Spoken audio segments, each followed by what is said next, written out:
Now, if you're curious, let me give you 3 ways to find out how to change anything.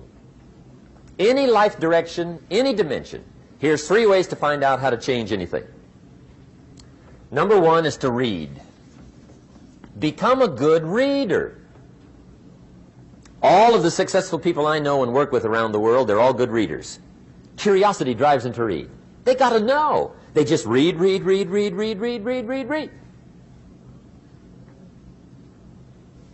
Become a good reader. Now, that's my opinion. Listen to the other lecturers, and listen to me, and make up your own mind. Don't be a follower. Be a student. Okay? I say, really, for life change, you got to read. One way to learn is from your own experiences, but another way to learn is from other people's experiences. See, one book might save you 5 years if you read it. Did you know there's books on how to be stronger, more decisive, be a speaker, be a leader, have a better effect on other people, develop your personality? Did you know there's books on that? And people don't read them? How would you explain that? And they can read?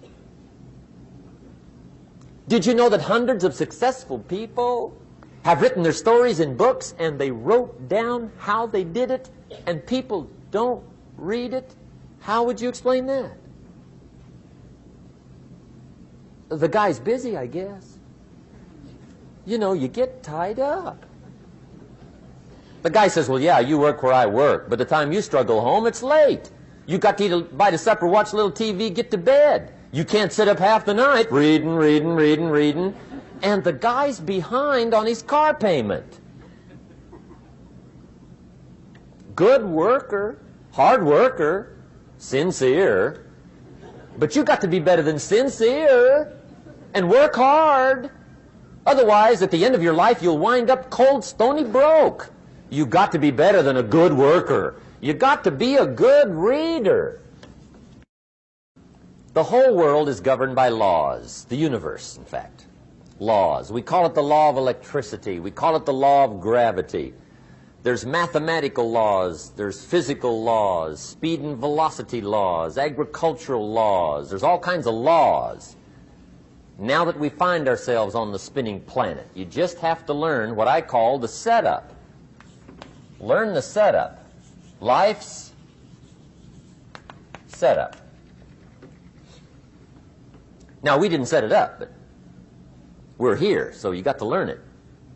And we should learn the setup for 2 basic reasons. Number 1, to keep from getting hurt. It's one of the major reasons for learning, so you won't get hurt. See, economically, socially, personally, you can get hurt just not knowing. Ignorance is not bliss. Ignorance is poverty. Ignorance is tragedy. You got to know, or you're going to get hurt. It's good to know not to walk out the 10-story window. That's excellent information. Now, what if a guy didn't know and he walks out? Now he's dead at the bottom. Somebody says, well, the poor guy didn't know. You got to know, or you're going to get hurt. Okay. Now, here's a parenthesis. You don't have to like the setup. I don't ask you to like how it is. That's not what's important. But it is important to learn how it is. Okay? So you don't have to like it, but you should learn it. That's what I tell the kids, right? Make sure you get the information. What you think about it, that's up to you. What you're going to do with it, that'll soon be up to you. But make sure you get it. See, there's nothing worse than being stupid. Nothing. I mean, being broke is bad, but being stupid is awful. And what's really bad is being broke and stupid, right? That's about the end of the world. I mean, there isn't anything much worse than that. Unless you're sick. Sick, broken, stupid. I mean, that is it, right? There's nowhere else to go. So make sure you get the information. It's key. You don't have to like it, but learn it. If this big monstrous thing lifts up in the sky, hangs there for a little while, Cuts loose, comes crashing down. Boom, shakes the ground for 5 miles.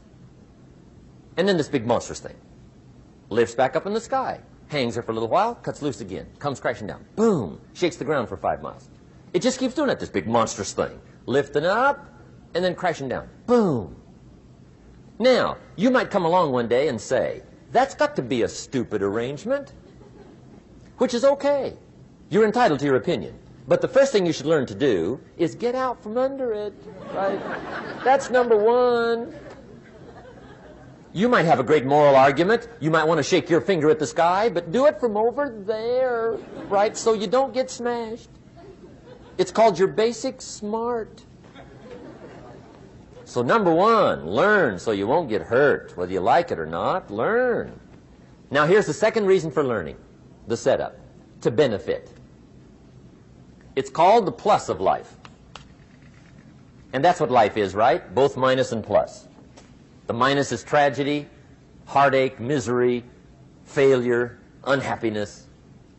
But life is also happiness, prosperity, good feelings. So here's the key. Learn to get on the good side of the way things work.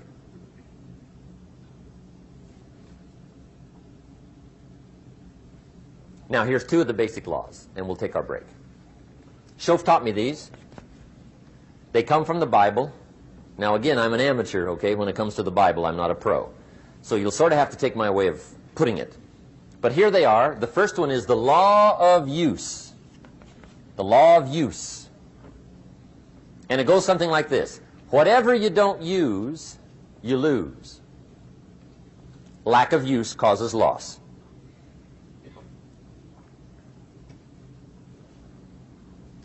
On this planet, maybe not the next one, but on this one, if you tie your arm to your body, leave it there long enough, you'll never use it again. It's over for the arm. Now, it may not be over, but it's over for the arm. The only way to keep the use of this arm is what? Keep using it. If you quit, you lose automatically. They don't bring it up for a vote. You lose automatically when you quit. Now, the same thing that goes for your arm goes for your brain, mentality. The same thing goes for all the human virtues. Ambition, unused, declines. Strong feelings, unused, diminish. It doesn't grow, it diminishes. Faith, unused, decreases. It's a law. Vitality unused diminishes. Energy unused decreases. The guy says, well, I'm going to save up my energy. You can't do that. That's like trying to save today, put it on the end of the year. See, you can't do that. They'll come take you away. If you don't use today, what? It's lost. The guy says, well, I'll work twice as hard tomorrow to make up for it. See, that's foolish. You could have done that anyway. Today unused is lost. A talent unused is lost. An ability unused is lost. So here's one of the key expressions of the evening. Take a new inventory of yourself. Starting tomorrow, new project. Take a new inventory. And make sure that all of your talent and ability and mentality and ingenuity and vitality and strong feelings, faith, courage, make sure that all you've got's being used. Otherwise, you lose. Now, one of the best illustrations of the law of use is a Bible story called the Parable of the Talents. The talent story. Interesting story if you haven't read it in a while. Just review it. It's a good story. An ancient story. It says there was a master with 3 servants. He got them together one day, and he said to the 3, I've got these talents. And in those ancient days, a talent was a measure of gold. And he said to the 3 servants, take these talents and see what you can do with them while I'm gone. He said, I'm taking a journey and I'll be gone for a while. When I come back, we'll get together, go over the book, see how you did. He said, here's 5 of these talents for you. 5. Here's 2 of them for you. 2. And here's 1 for you. 1. The master said, take those talents, see what you can do with them. When I come back, we'll get together, we'll go over it all. The servant said, okay, master takes off. According to the ancient story, the master comes back from his trip. When he gets back, he gets the 3 servants together, and as he said he would, he asks, how did it go with those talents? You were 5. What happened? That servant said, well, I took the 5 talents you gave me, and I put them to work. A little shaky at first, but he said things finally got rolling. And he said, I poured it on. And he said, my talents grew to 7, 8, 9, 10. He said, I doubled my talents from 5 to 10. Books will show. Master said. One heck of a job. Or something like that. He said, I gave you 2 talents. What happened? That servant said about the same thing happened to me. I put those 2 talents to work, poured it on. They grew to 3 and then to 4. He said, I doubled my talents from 2 to 4. Books will show. Master said. Well done. He said, I gave you 1 talent. What happened? That servant said, well, I took the talent you gave me, and I carefully wrapped it, and I dug a hole and buried it. And camouflaged it, I suppose, right, so nobody would steal it. And he said, fortunately, nobody got it. And he said, I knew you were going to be here today, so I dug it up. Here it is, safely wrapped. I did not lose it while you were gone. According to the ancient story, the master said, take that talent away from him and give it to the man that's got 10. Now you might say, well, I don't like that arrangement. The poor guy's only got 1 talent. He's already got 10. It ought to be more even. Remember, I didn't ask you to like it. But this one I would ask you to learn, because it simply means whatever you do not employ, you forfeit. It's a law. So learn well the law of use. Now here's the second one, and we're going to take our break. Second law from the Bible. This one we've heard since we were small, I'm sure. It's called the law of sowing and reaping. In fact, we've probably heard it so often we could quote it. It says, whatever you sow, what? You shall reap. Fairly blunt, hopefully clear. Here's my first suggestion on the law of sowing and reaping. Don't try to beat it. You might as well try sitting on the sun in the morning. Keep it from coming up. You'll have better luck. Whatever you sow, you reap. Now, for a fair share of my life, I'm a bit mixed up on how all this applies. Among a lot of things I was mixed up on. I knew I wasn't reaping too good. That I understood. My problem was I was confused about what was causing it. Remember me with the funny list? I thought those are the reasons why it isn't working out well. And then Mr. Schoaf gave me the clue that helped me figure it all out. He said, Mr. Rohn, I have another answer for you. There's another way to quote this law that'll show you where the problem is so you can go to work on it right away. All you need to know is where the problem is. Then you can go to work on it. So he quoted me the law another way, and I found out what my problem was. Here's the way you quote the law. Whatever you reap is what you've sown. Now I knew what my problem was. Whatever you reap is what you've sown. If you don't like the crop, who do you look up? Answer, whoever planted it. And where do you find who planted your crop? Answer, in the mirror. What I finally learned to do come fall was to go to the mirror. That's where you go. And if necessary, you say, a few skinny carrots? I got to be unimpressed. Where were you last spring? Asleep. Didn't you read the books? Did you break your hoe? Let me give you 7 key points to the law of sowing and reaping. Let's tick right down through the list of 7, and it'll be break time.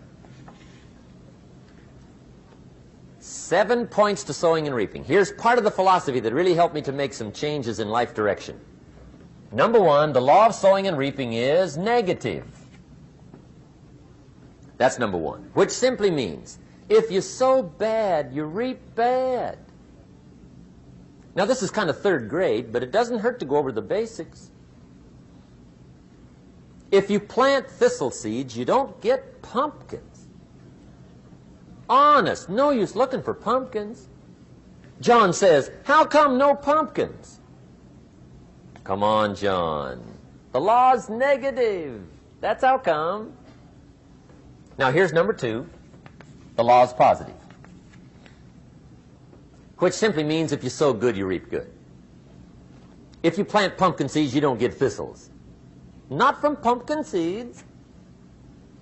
Mother Nature won't pull tricks on you over in the corner snickering, pushing you thistles and you planting pumpkin seeds. She won't do that.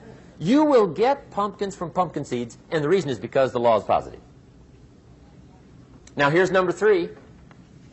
I got excited when I found out the full dimension of this. See, you do not reap what you sow, but rather you always reap much more than what you sow. So the third key word is more. You don't get back what you put out. You get back much more than what you put out. And it works both positive and negative. On the negative side, it said, if you sow to the wind, you reap the whirlwind. So you've got to get ready for that, or you will be naive. See, anybody can, whether you will or not. See, that's the question. And here's a good question to ask. We are all buying somebody's plan. The question is, whose? Who's got you talked into doing what you're doing? Who's got you talked into your present plan? See, 10 years from now, you will surely arrive. The question is, where? But see, anybody, if you want to, can go searching for a good plan, pick it, and start working it. And sure enough, as the time passes, as it surely will 5 years from now, 10 years from now, then you'll be winding up wearing what you want to wear, driving what you want to drive, living where you want to live, become what you want to become. But now's the time to fix the next 10 years. And who can? Anybody. Here's number 6. The sixth key to sowing and reaping. This is leveling with you now, as we promised to do. There's one thing better than the truth, and that's the whole truth. And here's part of the whole truth of the law of sowing and reaping. Number 6 is, you could lose. There are times when you just lose, no matter what you do. It's that kind of planet. You reap what you sow, yes, but... What does that mean? Yes, but, well, the farmer plants his crop in the spring, takes care of it all summer, loves his family, works 10, 12 hours a day, 6, 7 days a week, is an honorable man. Come fall, he's got a beautiful crop, and he deserves every bit of it. But the day before he sends the combines into the field, a hailstorm comes along and beats it all in the ground. Which means you lose. Somebody says, well, what did he do wrong? Answer, nothing. It's just that kind of planet. Sometimes it's going to hail on your crop and rain on your parade, so you got to get ready for that or you will be naive. That's just part of the life arrangement. And don't press me why. I was not in on some of the original decisions here, so I don't know how it got set up. But there's just times, sometimes you lose. That's part of life. But now here's number 7. The 7th key to sowing and reaping. And it goes like this. It's just another way to quote the same law. And it goes like this. If you don't sow, that's just another way to quote the law. If you don't sow, what? You don't reap. You don't even have a chance. So if you looked at your game plan tomorrow, you might come to the quick conclusion, I got to get some sewing going. How true. Get you some sewing going.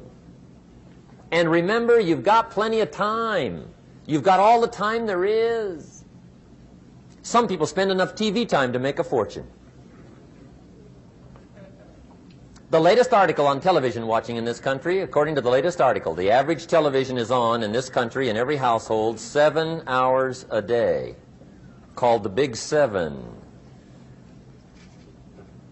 I asked a guy one time what his TV cost. He said about $450. I said, you forgot to look at the price tag. He said, what do you mean? I knew he was a TV watcher. I said, that television costs you, in my opinion, at least $12,000 a year. To watch it, not to own it. Owning it's cheap. Watching it is what's expensive. And I said, hey, $12,000 a year is too much to pay to watch TV. That's too much. Pay a little, but not $12,000. And he's the guy that said, I hope pay TV never comes.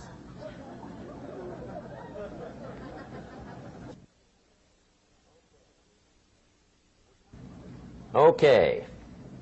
We're trying to cover an awful lot tonight. I realize that.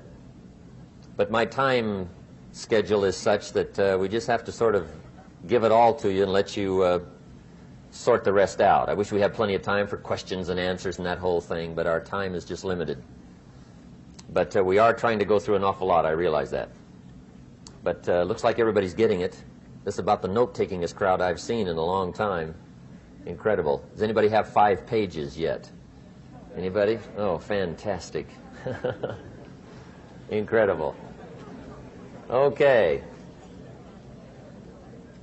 Maybe you heard the story about the preacher down in Texas, southern part of the country. He was an evangelist back in the horse and buggy days.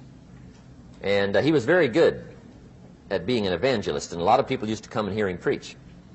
And one day he put up his tent in one of these Texas towns and expected a big crowd as usual, come hear him preach. And he got there, first night of the tent revival, walked in. 7:30, time to start. And to his surprise, the tent was empty. He thought, well, something must be drastically wrong. So he waited till 7:45, nobody showed up. 8 o'clock, zip. Finally, 8:15. One lone cowboy wandered up on his horse, tied his horse up outside, came in, sat down on the front bench, right, waiting for something to happen.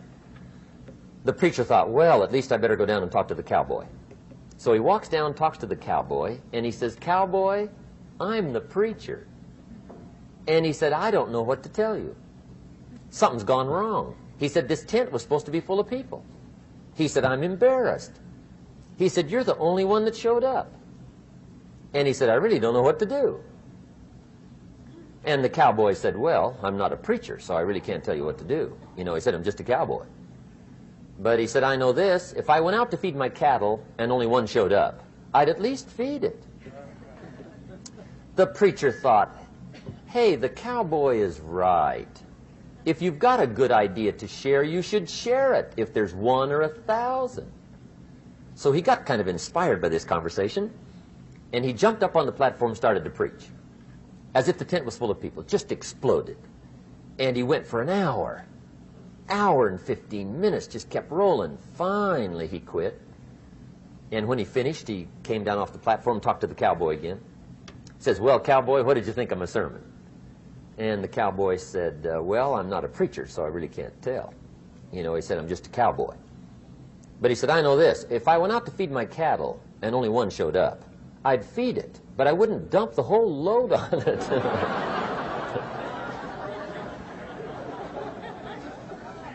So anyway,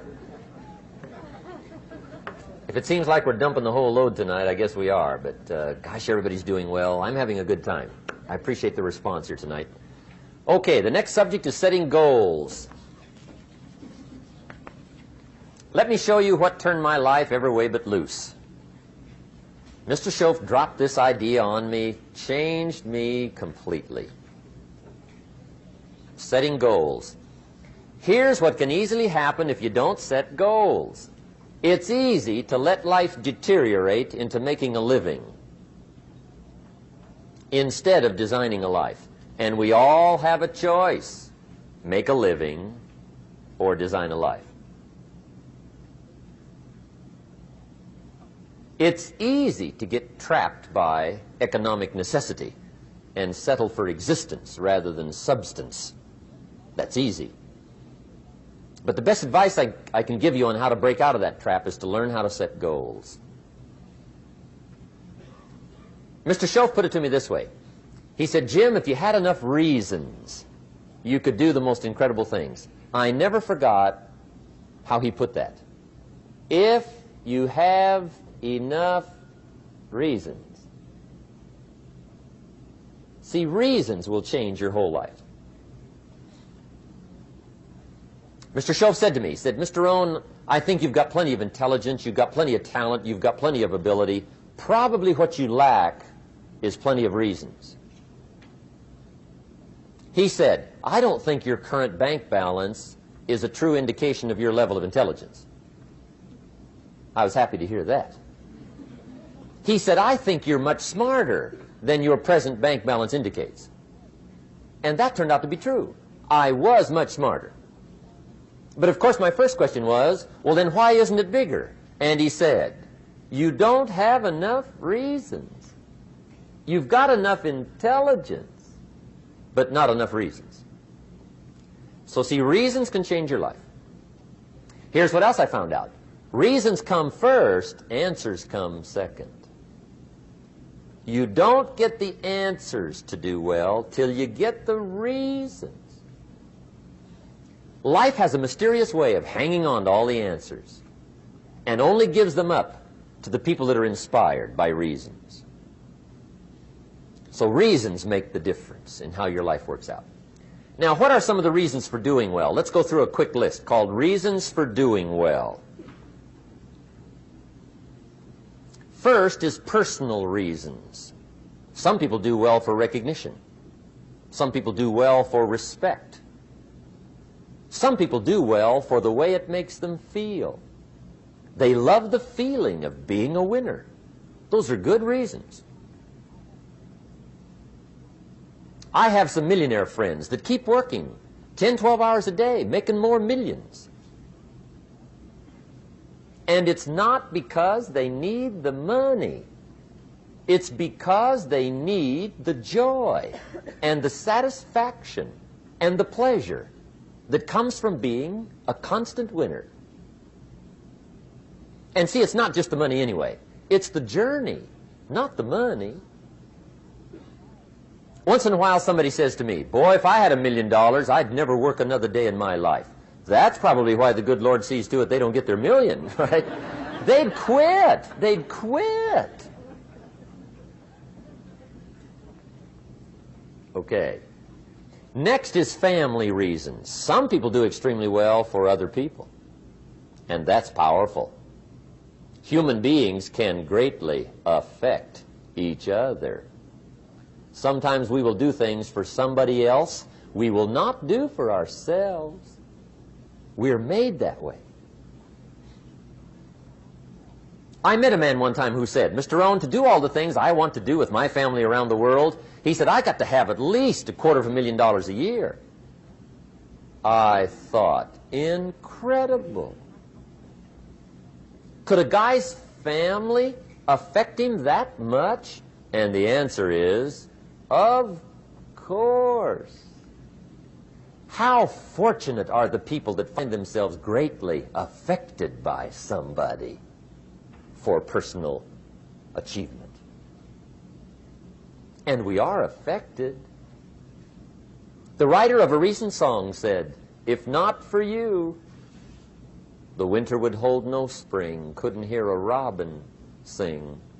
I just wouldn't have a clue if not for you. So we can be affected. That might be one of the most stimulating reasons to do well, finding somebody.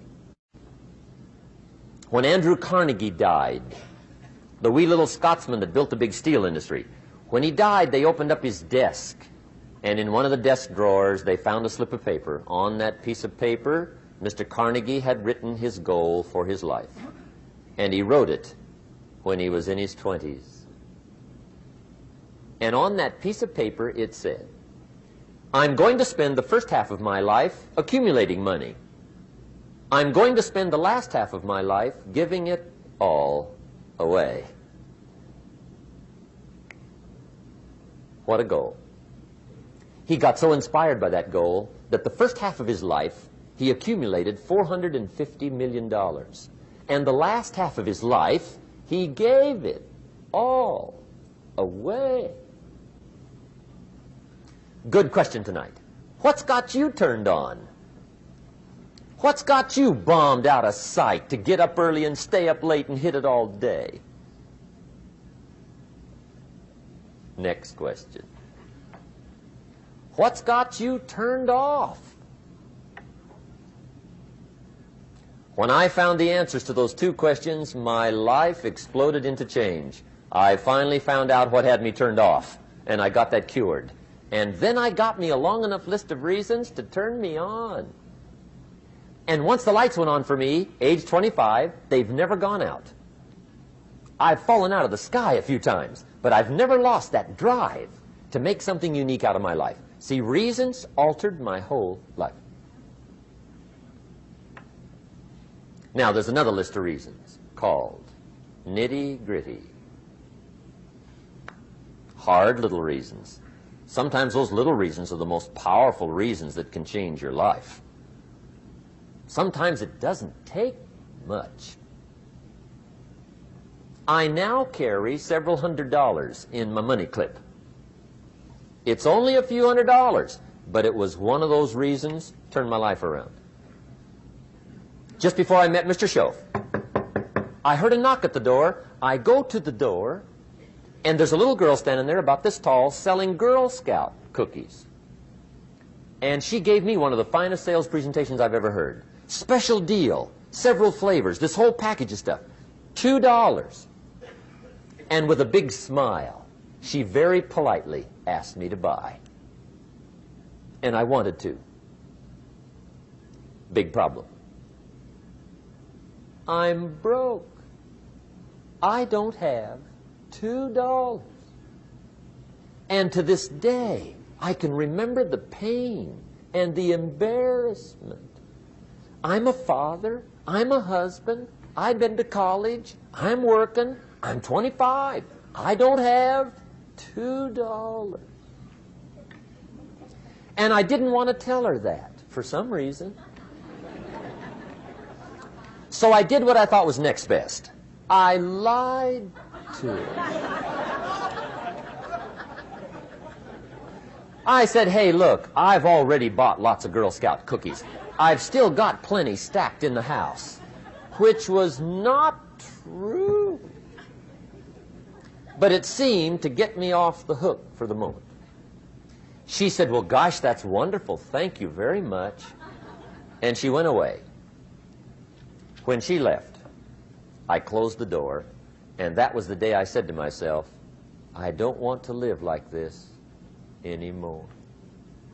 I've had it with lying, and I've had it with being broke. I'm never going to let this happen to me ever again. I promised that day I would work as hard as possible and would always carry plenty. It took me a little while, but now I do. It was one of those reasons. And I guess I carry plenty for two reasons. One is the way it makes me feel, but also in case I bump into another Girl Scout selling cookies. Right? I'm ready.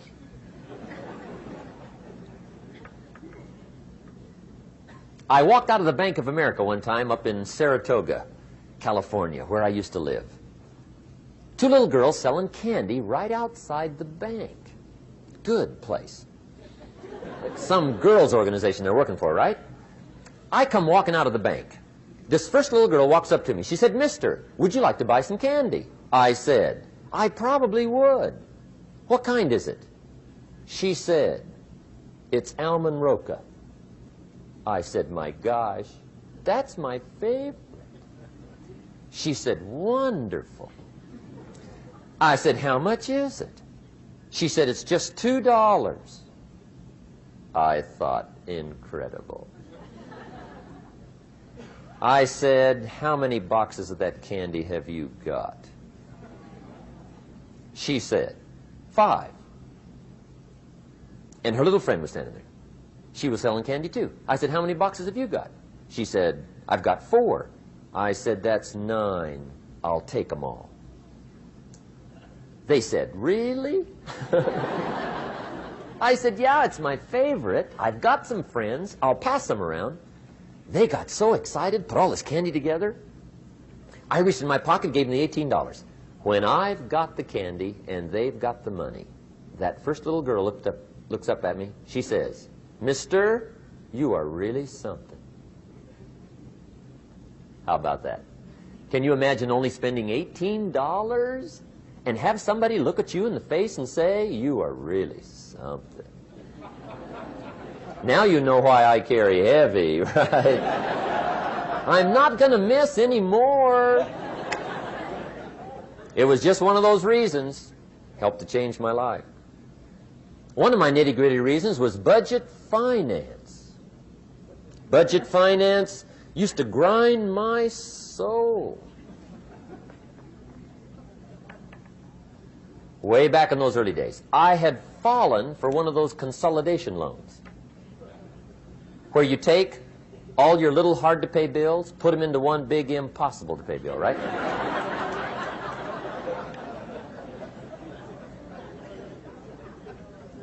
I would get 4 or 5 payments behind. This one guy used to call me day and night. I don't think they're allowed to do that anymore. Harassed me. Threatened to run me in front of the judge. Threatened to ruin my credit. Threatened to embarrass my family. One day he said, we're going to come get your car, drag it rear end up down the street in front of your neighbors. The guy even called me a flake. And back in those days, I'm broke, I'm pitiful, there's nothing I can do about it. But I never forgot how the guy treated me. And when I met Mr. Schoaf, and I got my life straightened out, and the money started to flow, that was one of my first projects, budget finance. I poured it on day and night. I finally put all the money together I owed him, which was considerable. I picked a day for the payoff. And when the payoff day came, I put the money in small bills in a big briefcase. And I walked into the budget finance office on Wilshire Boulevard in Los Angeles. The guy who harassed me so often, his desk was about 3 back. I walked right up to his desk, startled him. He wondered what I was doing there. It was the first time I'd been there since I'd borrowed the money, right? Without saying a word, I opened up this briefcase, dumped this pile of money all over his desk. I said, count it. It's all there. I will never be back. And I turned around and stormed out. Now, that might not be noble, but if you haven't tried it, you've got to one time.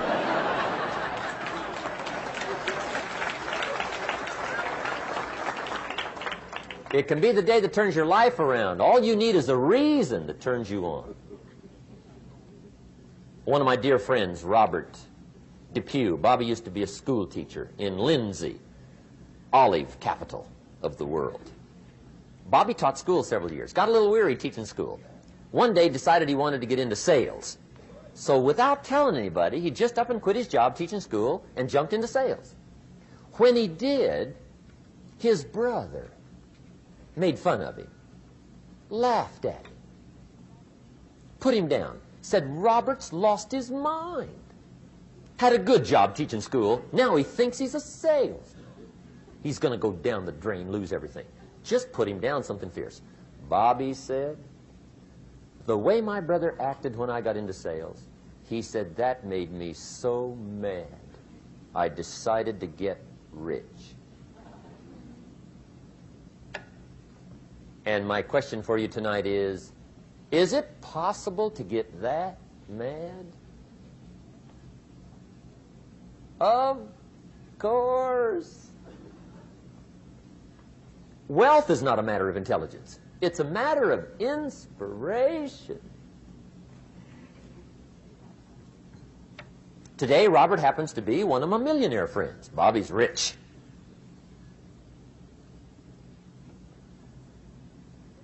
Frank Sinatra said one time, the best revenge is massive success.